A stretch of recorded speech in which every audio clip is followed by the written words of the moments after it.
What's up, YouTube? Welcome to Upside DIY. So I just, I find some random stuff on the walk or whatnot. But this red one right here, it could be nice. Yeah, this is pretty much few pebbles or something, or pebbles. And there are a few more around here and there, but just specimens, a few specimens. Then I've got a few down here. But yeah, really haven't really seen like this reddish one. I thought it was more transparent, but with the light, it looks pretty cool. So right here I have the sluice kind of propped up. I'm painting kind of like I used hot glue on the around the front, just where I messed up my cuts and things. I didn't make a template. I was kind of eyeballing a few things, but yeah, I've got this so that the paint drips down towards that. So and then doing some touch-up paint while I can. I've got a really small, fine, not too small, but just a small brush.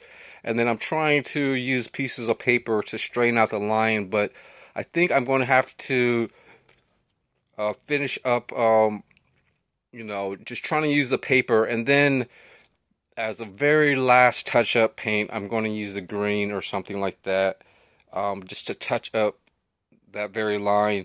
But it's going to look pretty good. As you see, some of it's a little crooked and stuff like that. So at this point, things are just leading me to pretty much finish up the white and then finish it up with the green.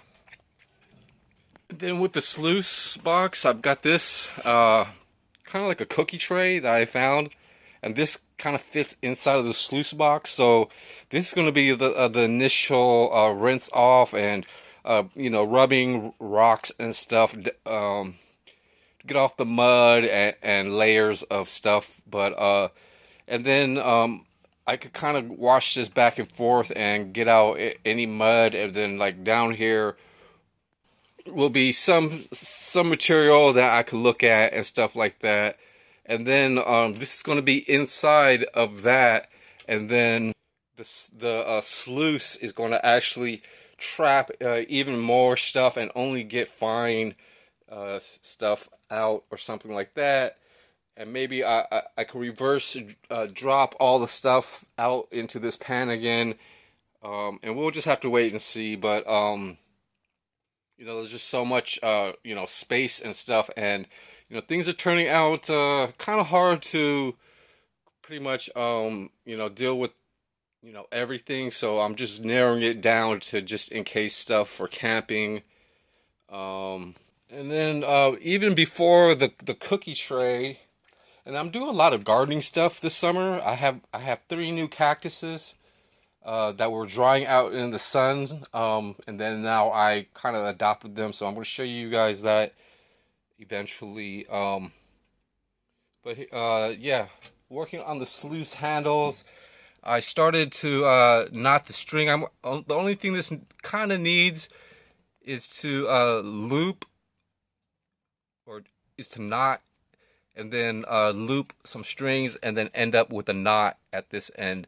The reason why I say knots is because when I'm wrapping the string, there's a little knot on every single, instead of just looping things around, I actually have the string go through a loop, and then it makes a knot. So I did that, as much as I could, and things like that. And this handle is going to help protect my hands, or just give it a little bit. So yeah, the only thing left is to actually tie a knot here and then loop the string through these holes. I got to get something to push in some of these holes that were covered up with glue. I mainly coated it with glue to help protect the rope from the metal. So and then ended out with a knot. So that's most of our this, and then I got that side and this side to kind of and then filled in any glue spots that I kind of missed, and then I'm going to end up doing you know, just doing sections, the bottom, and then I'm gonna redo the top, and it's gonna be a decent handle, you know. But yeah, this is working with this liquid nail glue and stuff, and it dries overnight. But I try to give it a day or two, and then it's really tight, this situation. Whereas you know, with making the knot, you kind of tug the string and really tighten it really tight. But luckily I have glue on the bare metal, so that it kind of protects it a little bit more.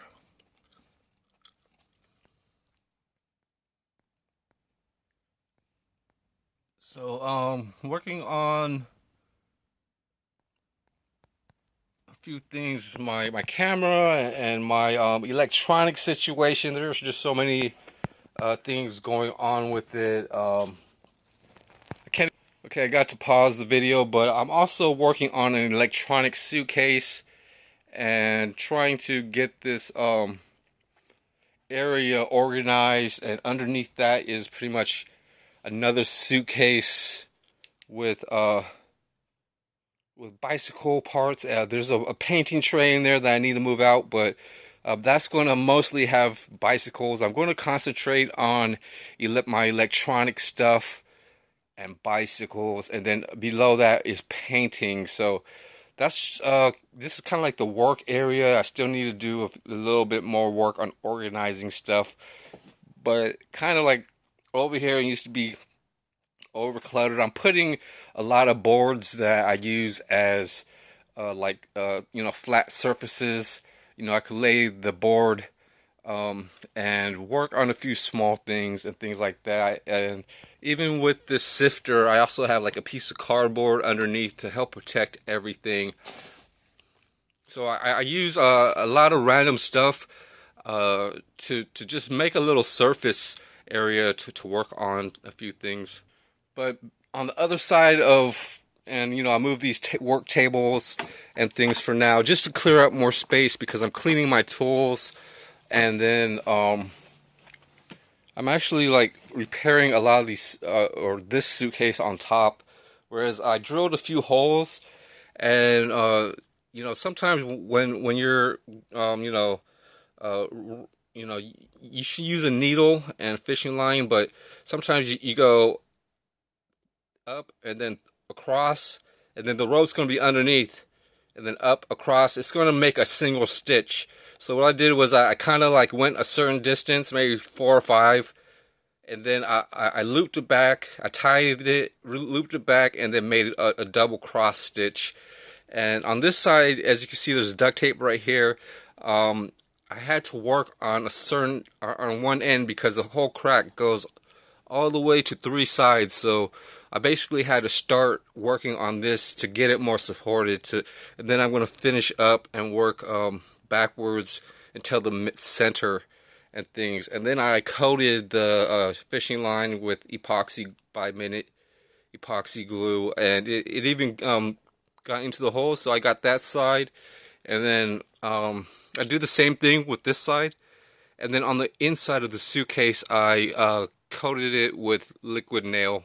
So as you can see on the left, there's basically a patch.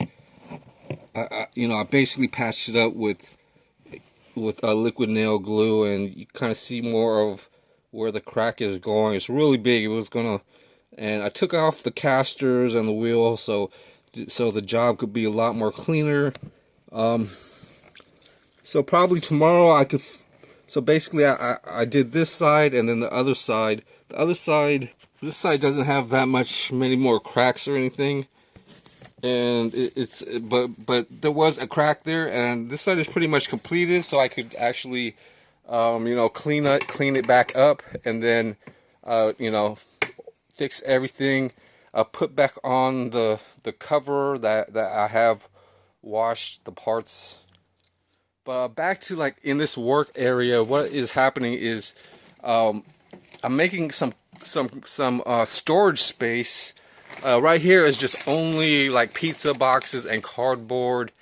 You know, it's a plastic bag where I'm organizing. I'm not going to have too much stuff, but underneath here and perhaps on the other side, I've got pretty much a lot of my wood pieces organized over there. So, you know, I want to try to build bicycle stands.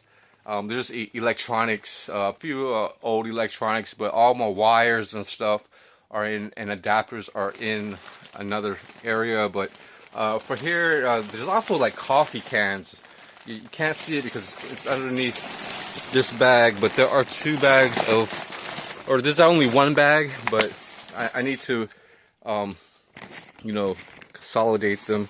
So yeah, I've got to resort through pretty much one full bag of plastics, probably two more bags, and then I'm going to recycle and have a lot of stuff freed. There's a pizza box in there. You know, a lot of stuff already organized just to make like templates for painting, or you know, mini just mini you know, things, pieces of cardboard and things to just to use.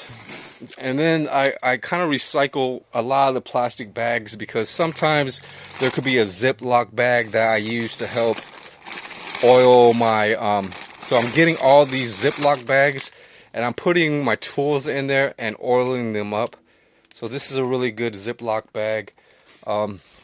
Here's another Ziploc bag, and I actually store, you know, I could put sockets, I could put wrenches, but I store my tools where they're going to always be oiled, and when I pretty much you know, and I could reuse these Ziploc bags and basically have you know, really oiled tools that aren't getting stuck or something like that. They're gonna always you know, just, and these are you know, these other plastic bags are for other things, just to keep things clean and stuff. I kind of use those, or little small portable garbage bags I use, you know. But I gotta randomly somehow, you know, have boxes and things, and then you know, and plastic bottles. I'm gonna plant, like, just use those for gardening for now, but you can use those for storing like oil or paint and things. But for now, I'm probably going to use most a part of it for gardening, and then the other part for maybe like a funnel or something like that. But yeah, really glad to you know, get this part explained. Is that having a lot of materials stored on one side, I could, you know, get what I need and then work on it on this side. So you guys kind of can actually you know, see like how I'm organizing you know, my space to kind of help me deal with a lot of things. So that's most of the stuff for now. I'm also cutting plastic bottles pretty soon, and organizing my power adapters, clearing out this space. But I'm going to cut these bottles open. I've got a bag of bottles here, and then you know, just basic soda bottles. So I'm going to you know, get those prepped up for anything, for washing and storage. And then I practically organize them for all types of stuff to help me clean up a lot of random stuff. Bins I could just have smaller, like all my pens are, you know, a lot of pens go there, metals, you know, you name it. This is a system that I started to so I'll see you guys on the next Upside DIY. And I gotta clean up a bunch of bolts and stuff, but I got this cleared back. So I'll see you guys, and then I'll, you know, having to work on bicycle wheels outside.